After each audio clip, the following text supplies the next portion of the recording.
성도에게 제일 중요한 문제가 뭐라고 생각하세요? 성도들에게 제일 중요한 문제가 뭘까? 정반대로 예를 들면 우리 임직 받으신 분에게 있어서 신앙생활하면서 제일 중요한 게 뭘까?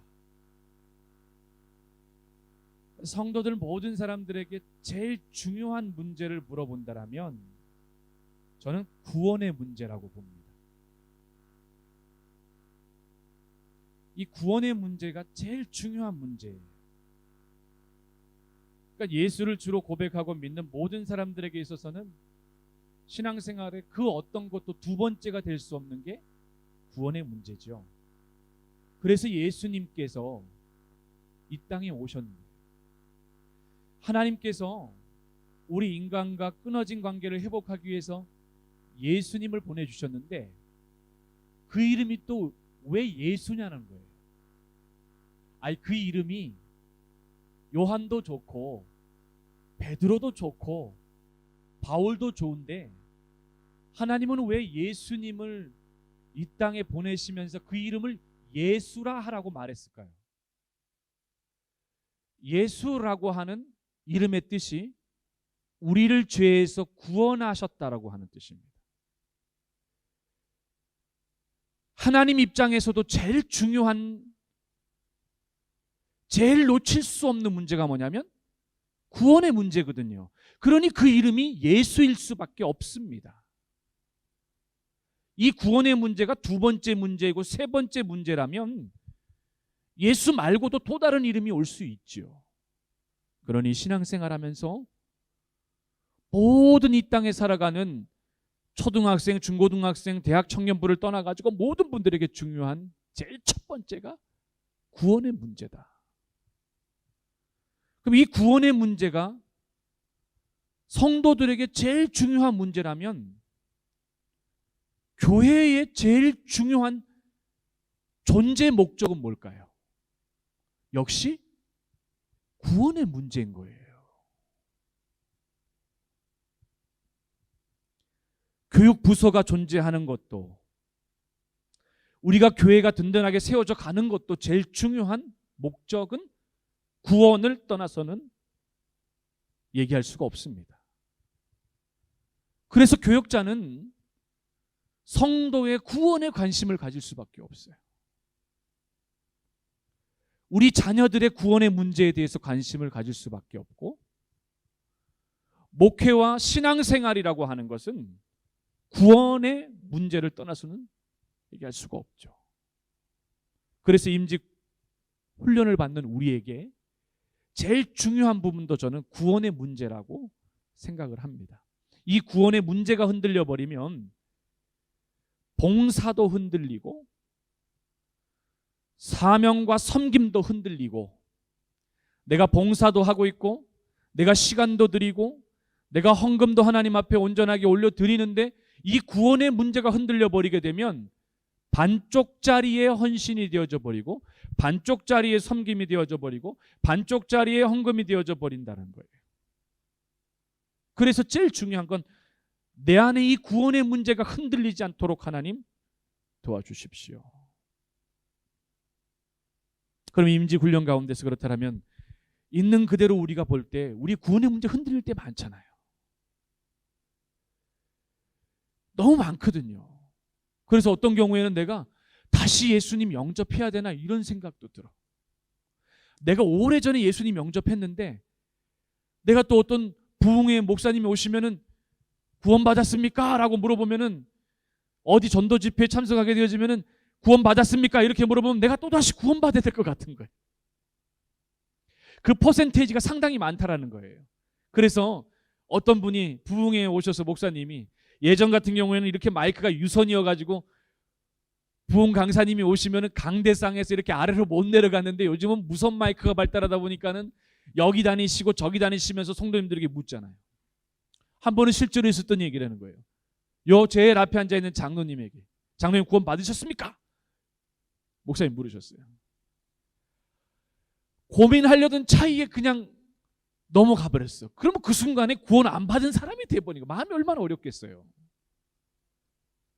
그 뒤에 있는 권사님 구원 받으셨습니까? 저 뒤에 계시면 구원 받으셨습니까? 내가 구원 받은 것 같은데 이게 자꾸 물음표가 든다라는 거예요. 왜 자꾸 내가 다시 구원 받아야 될 것 같은 생각이 드는 걸까요? 왜 구원의 얘기만 하면 내 마음이 이렇게 확신보다는 조금 불편할까요? 그 부분에 대해서 제가 오늘 여러분들과 함께 한 13분 정도 얘기를 나누면서 이 임직 후보 받는 여러분들하고 저하고 이 구원의 문제만은 더 이상 고민하지 않고 하나님 앞에 가장 중요한 뿌리를 견고하게 내리고 시작할 수 있으면 좋겠다. 그럼 여러분 이렇게 한번 생각해 봅시다. 어떻게 해야 우리가 구원받나요? 근데 질문 자체가 어떻게 해야 구원받느냐라고 하는 것이 한국교회에 굉장히 많이 팽배해져 있어요. 뭘 해야만 구원받는다라는 생각. 유교의 문화뿐만 아니라 보담 문화뿐만 아니라 체면 문화뿐만 아니라 뭘 해야만 구원받는다라고 하는 생각이 자꾸 들어요. 성경에는요, 뭘 해야 구원받는다라고 한 곳에도 나와 있지 않습니다. 구원의 문제는 뭘 해야 해결되는 것이 아니라 구원의 문제는 믿음으로만 가능하기 때문에 그래요. 이게 얼마나 큰 은혜인지 모릅니다. 근데 여러분 그거 아세요? 뭘 해야 구원받는다라고 생각하는 사람들 입장에서는 믿음으로 구원받는다라고 이렇게 얘기하니까 너무 시시하게 여기는 것 같아요. 아닙니다. 이 믿음의 문제는 온 인류를 향한 하나님의 가장 보편적이고 가장 공평하고 가장 탁월한 구원의 방법이 바로 이 믿음으로의 구원의 방법인 거예요. 근데 믿음으로 구원받습니다. 근데 이것만으로만은 부족해요라고 말하면 여러분 갑자기 신 목사님 갑자기 이상한 말씀하시네? 이렇게 얘기하시겠죠. 잘 들으셔야 됩니다. 믿음으로 구원받는데 그것만으로는 부족해. 뭐가 부족하냐? 예수를 믿음으로 말미암아 구원받는다라는 것이 돼야 되는 겁니다. 믿어서 아무나 믿어서 될 문제가 아니라는 거예요.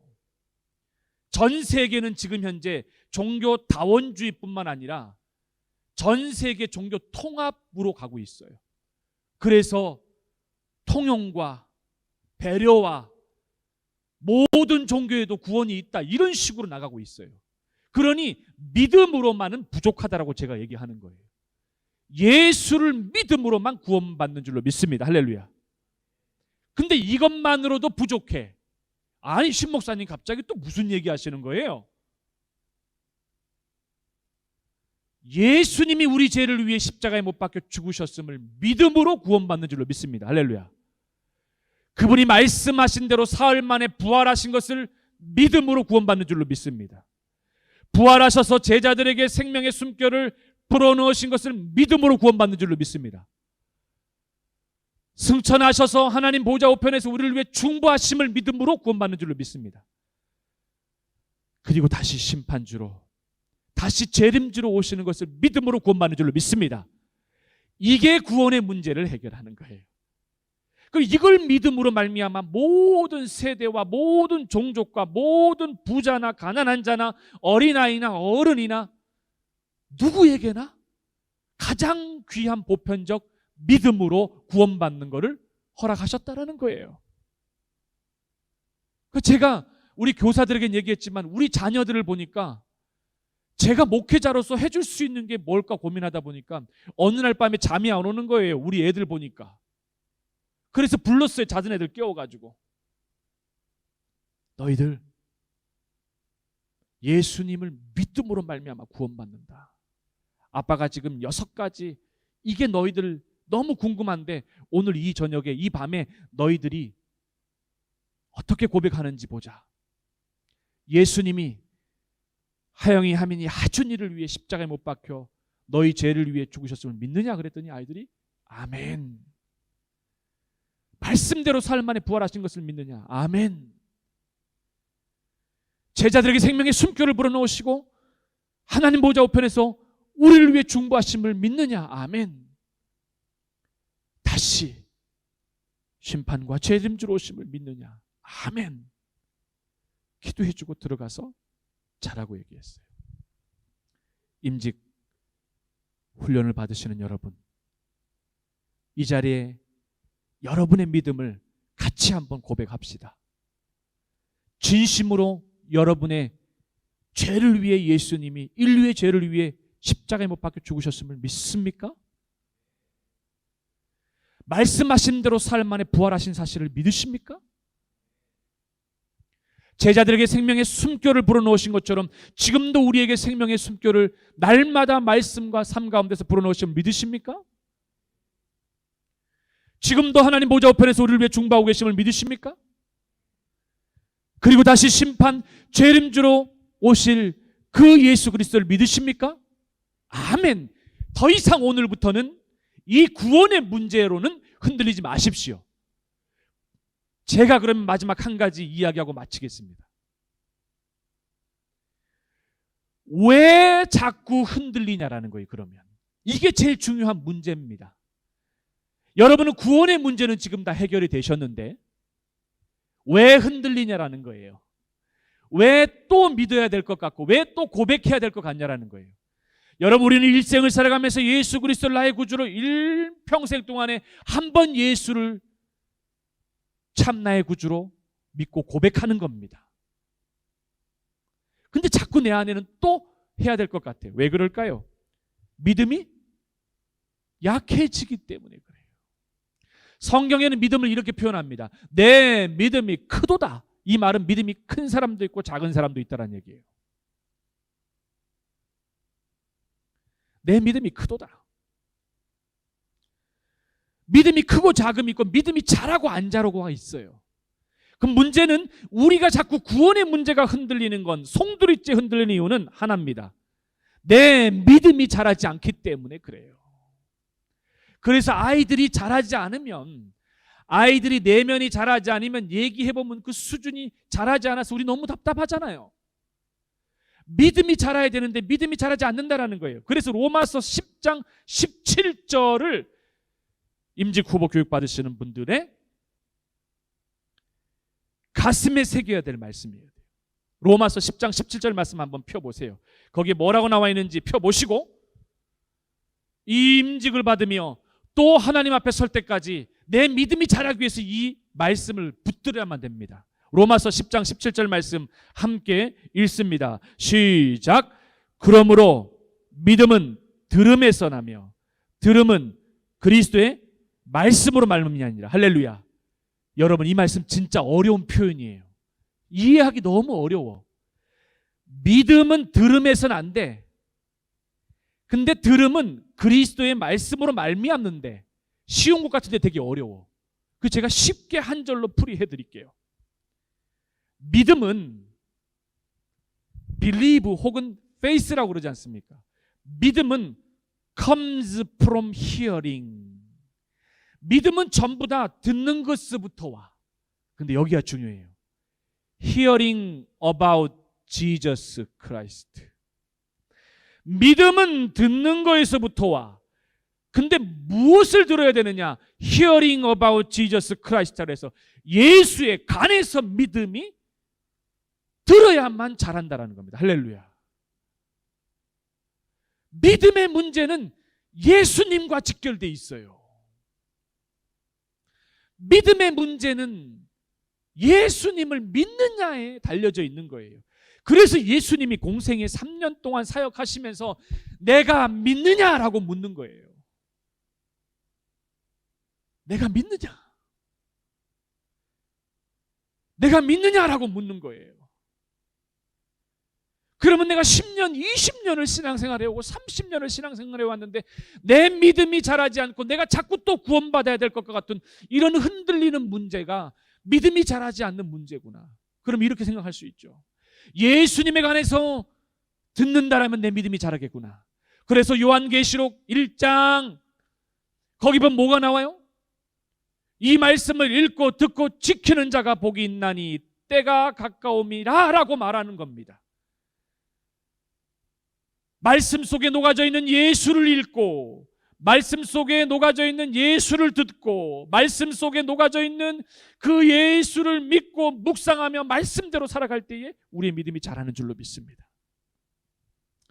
제가 목소리가 커가지고 여러분 막 분이 차서 얘기하는 게 아니라 여러분을 사랑하는 마음으로, 간절한 마음으로 우리의 시작이 이 구원의 문제만은 흔들리지 아니하고 그런 가운데서 함께 하나님의 공동체를 세워가자라고 하는 거룩한 열정을 담아서 함께 나누는 말입니다. 그래서 그렇구나, 내가 하나님의 성전 안에 있으면서 예수의 말씀을 듣기보다는 주일날도 그렇고 사람의 말 듣고 주일 예배 와가지고 돌아가는 게 더 많았구나. 예수의 말씀 듣고 그 말씀이 내 신비에 새겨져 녹아지는 말씀, 그 말씀 붙들고 살아가야지라고 생각해야 되는데 교회 왔더니 한마디 연약한 말 듣고 그것 가지고 살아가니 한 줄 동안 영혼이 얼마나 병들겠습니까? 믿음이 자랄 수 있을까요? 안 되겠죠. 그래서 하나님의 복된 주일 가운데 이 강단에서도 예수 그리스도의 말씀과 생명의 역사가 흘러가야 되는 거죠. 저 어떤 비전이, 어떤 기대가 있냐면 새롭게 시작하게 되어진다라면, 이제 또 그 목회를 시작하게 되어진다라면 예수님의 생애를 제일 먼저 매 주일마다 말씀을 한번 나누고 싶어요. 예수님의 탄생의 예고부터 시작을 해서 예수님의 태어나심과 예수님의 어린 예수님의 1년 동안의 사역, 2년째 사역, 3년째 사역, 그리고 예수 그리스도의 마지막 십자가와 부활의 사역까지 예수님에 대해서 말씀을 한번 나누고 싶어요. 왜? 예수에 대해서 읽고 듣고 그래야만 우리의 믿음이 견고하게 자랄 수 있기 때문이다. 그러므로 여러분에게 함께 이야기를 했습니다. 제가 아까 믿음으로 구원받는 것, 그 믿음이 그냥 믿음이 아니라 예수를 믿는데 구체적인 거 하나하나 십자가와 부활하심과 생명의 숨결을 불어넣으신 것과 그걸 하나하나 얘기를 했잖아요. 그 로마서 10장 17절에 남아있는 표현을 본다면 믿음은 예수님에 대해서 들어야 되는데 예수님에 대해서 뭘 들어야 되느냐? 예수님이 우리를 위해 십자가 못 박혀 죽으셨다는 걸 들어야 돼요. 그분이 약속대로 부활하신 걸 들어야 돼요. 그분이 우리에게 생명의 숨결을 불어넣으신 3년의 공생에 가르치고 치유하고 전파하신 걸 들어야 돼요. 그리고 그분이 우리를 위해 중보하고 계시는 사실도 들어야 되고, 그리고 다시 오실 거라는 것을 들어야만 우리가 온전한 예배자가 되어지고 온전한 주님 앞에서의 거룩한 예배자가 되어진다. 말씀을 정리하겠습니다. 구원의 문제, 이 문제가 정리되면 우리의 신앙이 행복해져요. 이 구원의 문제가 해결되어지면 우리의 신앙의 방향이 결정되어져요. 이 구원의 문제가 해결이 되어지면 교회의 존재 목적과 교회가 매 주일마다 어디를 향해 가야 되는지가 결정되어지는 거예요. 그래서 예수, 우리를 죄에서 구원하기 위해서 오신 예수님으로 이 땅에 오신 겁니다. 우리 모두 믿음으로, 예수를 믿음으로 그 예수님을 온전하게 믿고 견고하게 우리의 신앙생활이 지금까지도 행복했지만 더 구원의 확신 가운데 견고하게 세워져서 흔들리지 않는 구원의 은혜 감격 가운데 은혜 안에 살아가는 저와 여러분 되어지기를 간절히 소망합니다. 기도하겠습니다.